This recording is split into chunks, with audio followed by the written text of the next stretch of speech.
framed as a radical act of rebellion, but Joe Bandel suggests it's actually just the quiet process of reclaiming what was always yours.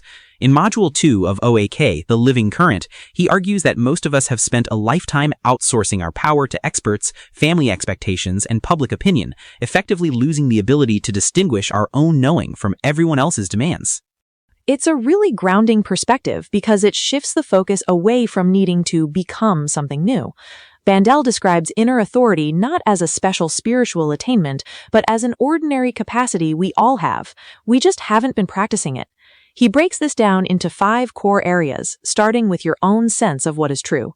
He notes that this inner sense isn't loud or argumentative, it simply registers.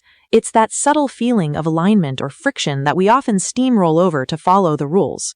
That idea of it being a quiet capacity is interesting because it challenges the way we usually make decisions. We tend to look for the loudest evidence, the data, the advice, the logical pros and cons list. But Bandel is saying the final decision about your life belongs to you, regardless of what the external experts say. He offers a very simple daily practice for this. When a small decision comes up, just pause and ask, what feels true for me here? The key isn't necessarily to act on it immediately, but just to acknowledge that the quiet answer exists. Exactly. It's about building the muscle of recognition. And he carries that into the second teaching, which I think is one of the most liberating parts of the module, the idea that shame is optional. He defines shame as the residue of being told that ordinary human vitality, like our desires, our strengths, or even our basic needs, is somehow wrong.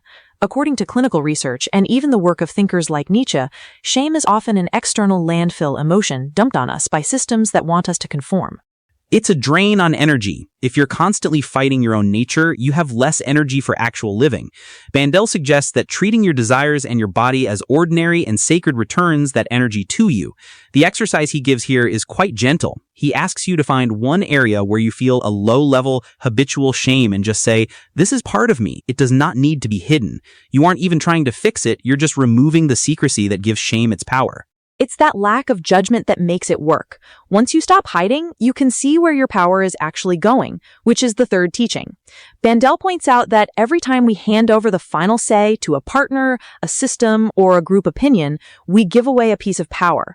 It starts as a practical habit, letting someone else pick the restaurant, but it can easily become a way of waiting for others to solve things that only we can live. And that leads to a weakened sense of self. If you're always waiting for approval, you never learn to trust your own weight. To counteract this, he suggests looking at one area where you're currently waiting for someone else to decide or fix something, and then taking just one small action yourself. It doesn't have to be the whole solution, and it doesn't have to be perfect. The act of taking the step is what reclaims the power. It makes the spiritual concept very physical. It's not just a mental shift, it's a movement. That leads into his fourth teaching on simple moral anchors. He argues that we don't need these massive, complex moral systems to live well. Instead, he offers 4 clear anchors. Move toward what matters to you, be honest with yourself and others, don't use force beyond self-defense, and don't surrender your capacity to choose. Those feel more like guardrails than rules. They aren't meant to restrict you, they're meant to keep you centered. The practice for this one is purely observational. You pick one of those 4 anchors and just notice throughout the day when you're moving with it and when you're moving against it. Again, no judgment, just noticing. It's about developing an awareness of when you're drifting away from your own center. That drift is exactly what the final teaching addresses. Integrity as alignment. Bandel has a very specific definition of integrity. He says it's not about being good or perfect. It's the quiet alignment between what you know, what you say, and what you do. When those 3 things are out of sync, you feel a low-level stress, almost like a hum in the background that you can't quite turn off. I think we all know that feeling. When you say yes to something you know you should have said no to, or when you do something that contradicts what you believe, it creates this internal friction. But Bandel says when they come back into line, a basic sense of peace returns, even if the world around you is still a mess. It's a very internal metric for success. Right, it's about returning to alignment rather than never making mistakes. The end-of-day practice he suggests is so simple.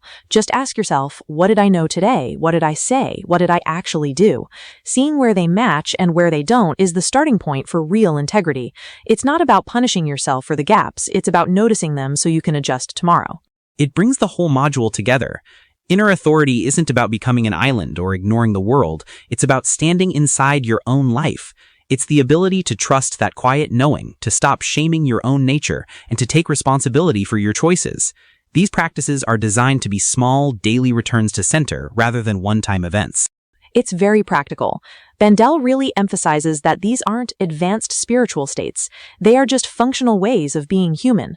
If you spend a few days with these exercises, just noticing your truth, acknowledging shame without hiding, and checking your alignment, you start to feel a different kind of solidity in your day-to-day experience.